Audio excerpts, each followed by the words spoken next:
There are three different groups of people that we can specifically get more engaged with, building the resources and the relationships and the revenue that rock. And these three different groups, which I'll talk about now, all come from the blueprint of the Purpose Leverage Marketing Campaign. So the blueprint has 5 P's. Number one is purpose. What is your purpose? What's your purpose? What is your goal? Which of those 7 things are you wanting? Are you wanting to recruit more? Do you want to have more engagement on social media? Do you want to get in front of the ideal clients? Are you wanting to have more confidence and have your staff have more confidence? So what is your purpose? And also, what is the purpose that you want to get behind?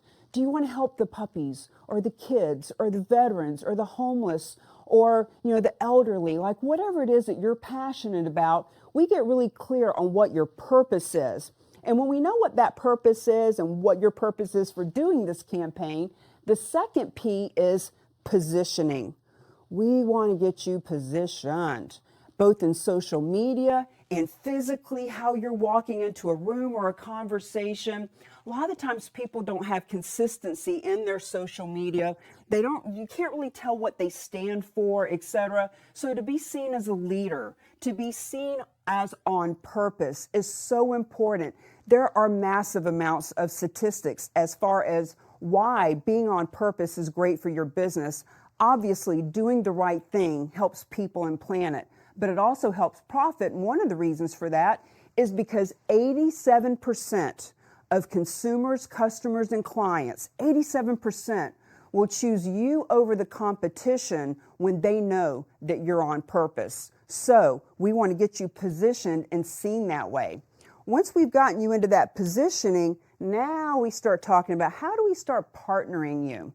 So when we put together a campaign, one of the ways of really spreading the wealth is to find collaboration partners. Now, some people might call them sponsors, but sponsorship is old-fashioned. Traditional sponsorship is, I give you $500, and 3 months from now, my logo is on a banner at the car show or the golf tournament or the gala, and my little goodie is in the bag, and maybe my logo's on the website or in the book.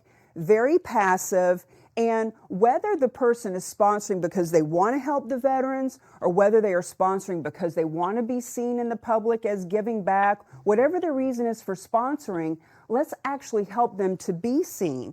So with the partnership part, imagine, if you will, having 10, 15, 20, 50 of what would have been called a sponsor now as a collaboration partner, and learning how to cross-promote each other. Imagine if the 3 to 6 months leading up to your car show or your golf tournament, in those 3 to 6 months, having thousands, tens of thousands, potentially hundreds of thousands of impressions and eyes and people that have seen you and all these different partners. So the partnership part is really yummy when it comes to how we start to have a paradigm shift in how we're doing events with the Purpose Leverage Marketing Campaign.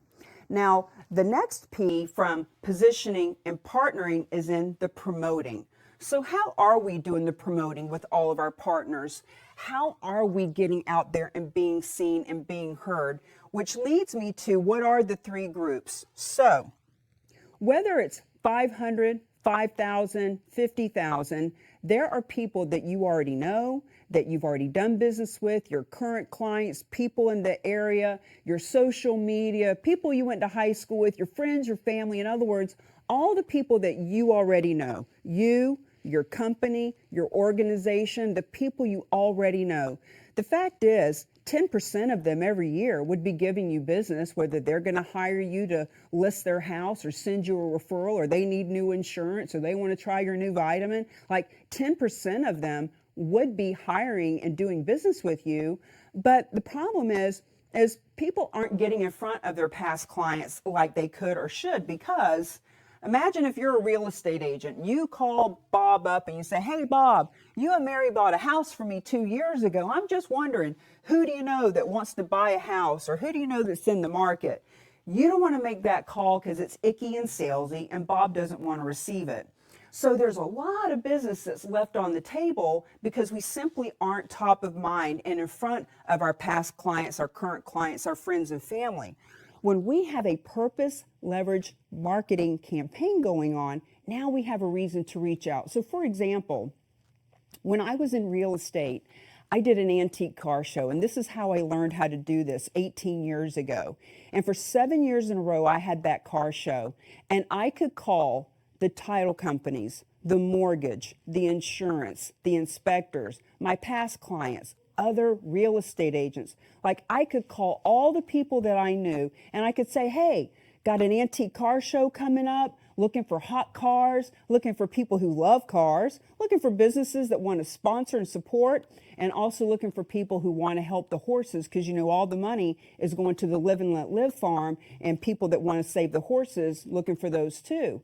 And what would happen is when I would call all these people, of course I found cars and I found businesses and I found people that want to support the horses, but also about 30% of them would say, Cammie, I love what you're doing with the horses and everything. My question to you is, what's going on in the market? I've been seeing on the news. I'm just wondering, what could we get for our house? In other words, because I was in front of them, because I had my foot in the door, business happened. And it wouldn't have happened if I hadn't have made the calls. And if I didn't have something fun and engaging to call them about, I wouldn't have been calling. So that's the first of the three groups of people. You can literally double your business from your past clients when you have a new way of showing up. The second group of people that you can double, triple, or 10 times your business with a purpose leverage marketing campaign are all these new yummy collaboration partners. So let's stay with the real estate theme, because I was in real estate for 15 years. I did HGTV House Hunters, and that's just a language I can really speak. And real estate, mortgage, title, insurance, financial services, network marketing, all of them, huge with what I'm talking about right now.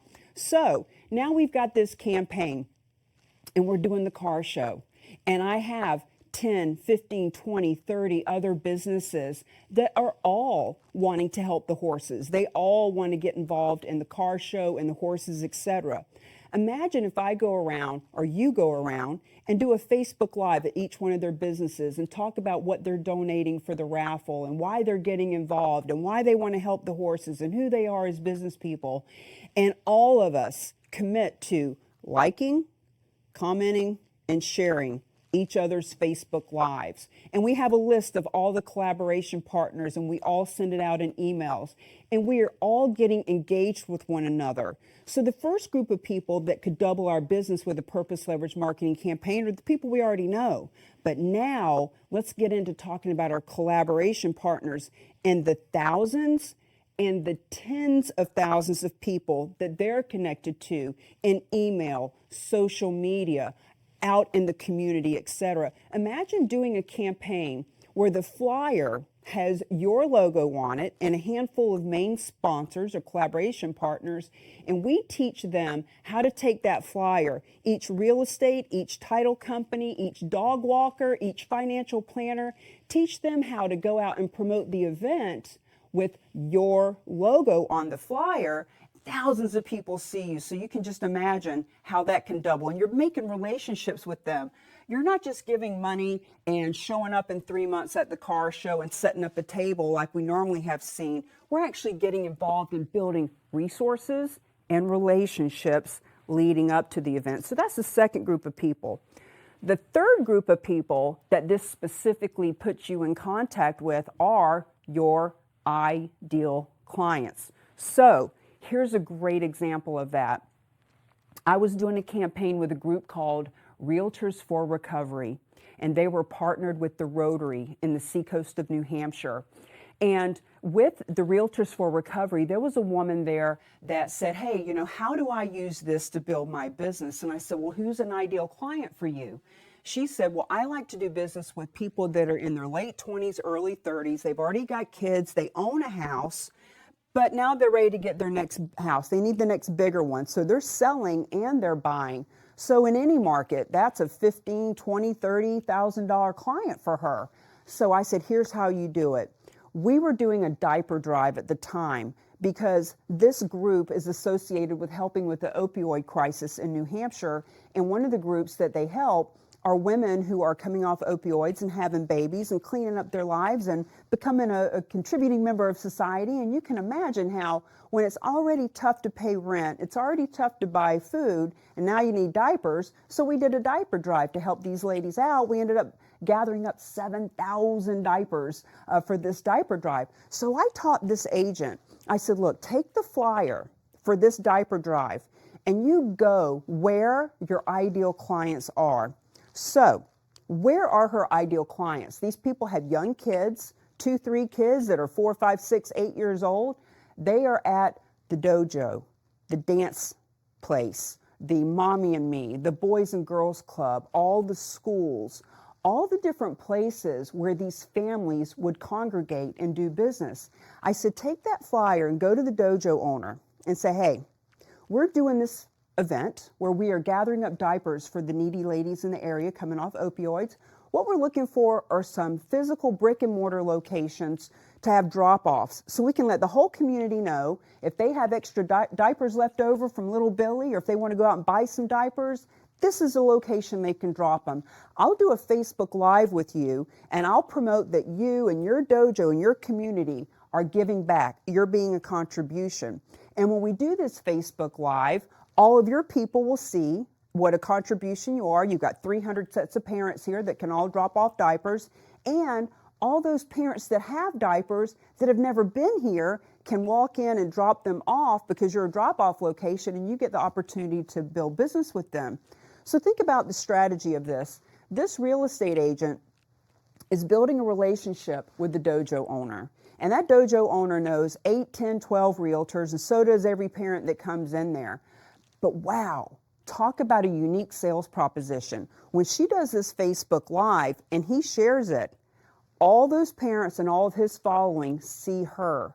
And then when she goes and does it at the dance studio and at the local coffee shop and at the car dealership, etc., when there's 10 drop-off locations that she's put together a campaign of, and as a matter of fact, I just did this, I'm putting together a case study from a group in Worcester called Positively for Pink.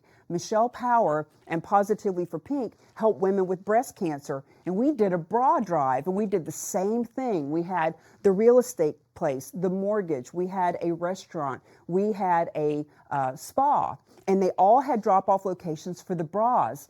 And so as we put those together, everybody gets to play together. So think about this real estate agent. She wants to get in front of this specific ideal client. Each of these 3 places has hundreds of her ideal client. And by going in and being a leader and taking initiative and being a part of the solution instead of the problem and putting it out on social media, just imagine the thousands of people that would see her. And, if you're going to be in business for the next 5, 10, 20 years, why not go ahead and become the expert and the authority in your industry right now? Imagine if you had a whole association. Imagine if the whole board of realtors in your area got behind a campaign like this. With Realtors for Recovery being partnered with the Rotary, that's another example of who they can get in front of. There's a dozen Rotaries in any given area that they can get on the stage of talking about what they're doing and being seen by all of these people.